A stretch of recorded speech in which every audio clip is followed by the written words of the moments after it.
Hello everyone and welcome back to the EGF. We are ready for set number 3 between Wichita State and Ryder. We got our matchups locked in. There it is. We'll be entering the ring for Wichita State, and for the side of Ryder, a new tag, Aegis, will be making his first appearance. This is going to be a bit of an interesting one.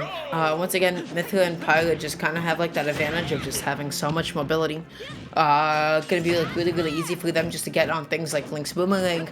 He just needs to be able to find a lot of that space. Utilizing neutral might be such like a big tool for Link as well. It's such an active hitbox to throw out there. Yeah, and small battlefield being the pick as well, I feel like going to force a lot of interactions between these two. That was a strange interaction. I think he got the bomb off in time, so the forward smash did not come out, and the percent's just about even as well. But how does ThereItIs find his way out of the corner? Ooh, nicely spaced up B. Yeah, was able to get like the horizontal scoop hitbox of it, made sure that their head was not vulnerable at all, and found their way back onto the stage. Had a good idea with that up smash though, but Aegis was able to land pretty safely. Good job avoiding that projectile as well. Quick forward throw off stage, and the spike, the walk-off by Aegis. He dies for it as well, but I feel like the message was sent. He was like, yeah, I know exactly where you're going to be. I know exactly from where you're going to recover from, and I'm going to kill you for it. So there it is. You know, that's a call out if I've ever seen one. So he has to be so careful about that. Ooh, try to cover themselves using that up B projectile hitbox. I like the attempt. But the platform kind of got in the way a little bit. Quick 32 racked up by Aegis, but there it is. Back on the advantage here. Turnaround boomerang throw as well, shielding this move, and interesting up B there. Not the option that you typically see Lynx go for, but that up B will kill. He landed on shield, spot dodged, and still connected up B. That was the most Link thing I have seen in a few days. There it is, taking the lead here by nearly a full stock as well, and nearly lapping a percent. I like the patience, I like the waiting, but Aegis was just a little bit too slow on that option. There it is, finally able to get the tech chase with the up smash. Oh, you always have to take into account that falling hitbox. It comes down so much faster than you think it will. Lots of rolls out of that corner, but not a whole lot of punishment for it. Aegis going to be able to survive that up B. Pushing Aegis back off stage again. Excellent what a tech off the bomb, but he's facing the wrong way and he can't grab the ledge. There it is with a 2-stop. They had the bag. They had the bag, and yet they fondled it. So tragic. It just feels bad landing a tech and not being able to survive for it, right? Like, yeah, that can't feel good. Yeah, you know, you land a tech, but you got to make sure you got the ball. And granted, I'm gonna preface this by saying I don't play any sports. Okay, I'm as unathletic as they come. But that's like when you get the ball. What's that? You fumble it before you get the touchdown. So you had the ball, right? And you got to run all the way with it. That is the one and only sports analogy you'll ever get from me. I don't think I'll ever be trying this again because wow, that was difficult. So that being said, ThereItIs played that game really well. Was doing a good job of just using neutral to stuff out a lot of approaches. Yeah, that's an excellent tech, but just got to make sure you're up being the right way. You know, a good rule of thumb to employ is like, if I'm like playing a character like Lucina or somebody like Pyra, you know, just in case I'm facing the wrong direction or something happens to me, I'll always just be inputting for like a B reverse up B towards the stage, right?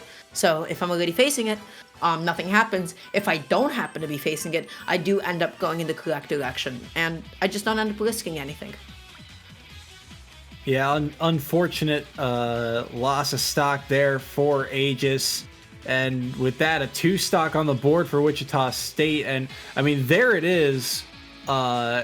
His Link has been, I mean, fairly consistent. Week in and week out, we see him play for Wichita. And despite the ups and downs of this season, There It Is has remained fairly consistent, and putting him here in this third slot feels like they're trying to close this set out early. And I mean, for Aegis, now you know what you're up against. This is not going to be an easy matchup, as we saw. So what do you? I guess for game number 2. What does Pyra and Mithra, I guess, need to do? Because we saw other Pyra and Mithras on stream, and they felt overwhelming.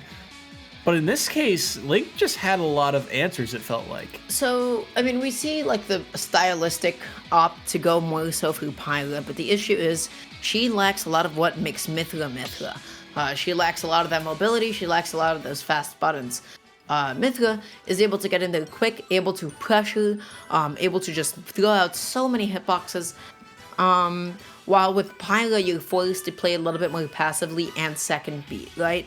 That is a character that once you've obtained the advantage, once you do have the tempo to yourself, that is when you typically see the switch to Pyra. So it depends what we're going off of, right? So, you know, there are plenty of people that won't necessarily switch off of Pyra, right? So in that case, playing a lot more out of shield is probably going to be really, really important.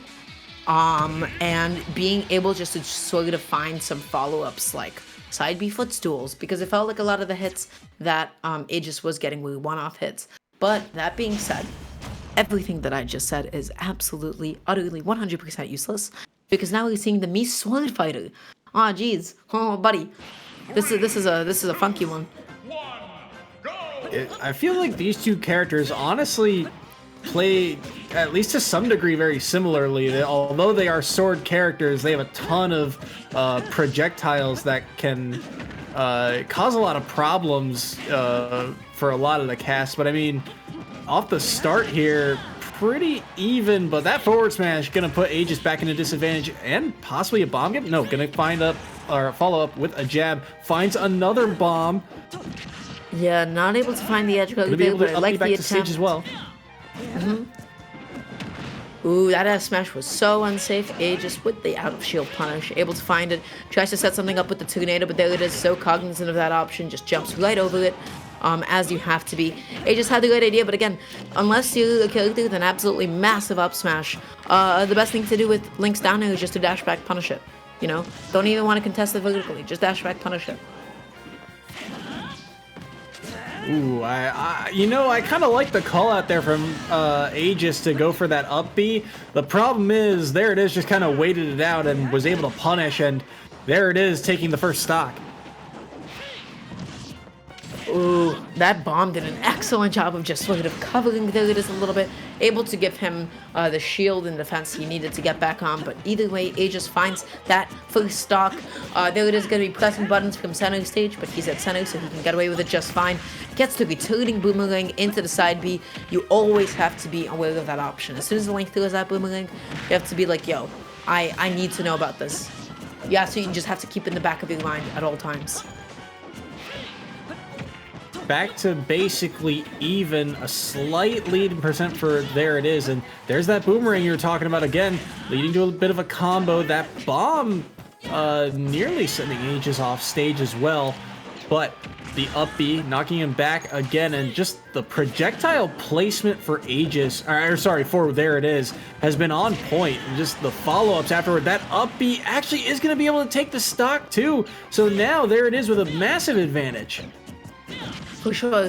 That up B is such a menacing option out of shield. It's so fast, it covers both behind and above, and you know, in front of Link at all times.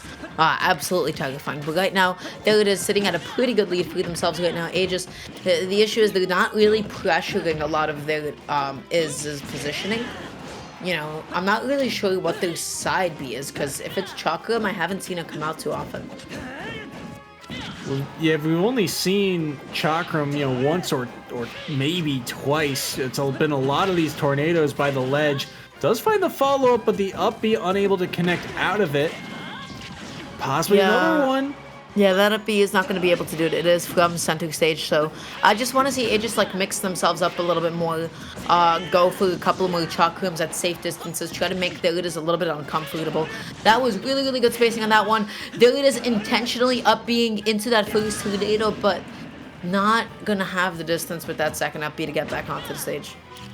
There it is on his last stock, but 136 on Aegis. Quick forward throw, bomb follow-up. Oh, but the air dodge is going to lead to his demise. There it is. Takes this one solidly. Another two games down, and set number 3 goes Wichita State. Yeah, Wichita State is now taking this lead. If they get just a couple of more points, this has become completely impossible for Rider University to be able to take. So at this rate, where it stands now, 14 points, that's a tall order. You know, that's going to be a 3. You need a couple of 3 stocks in there.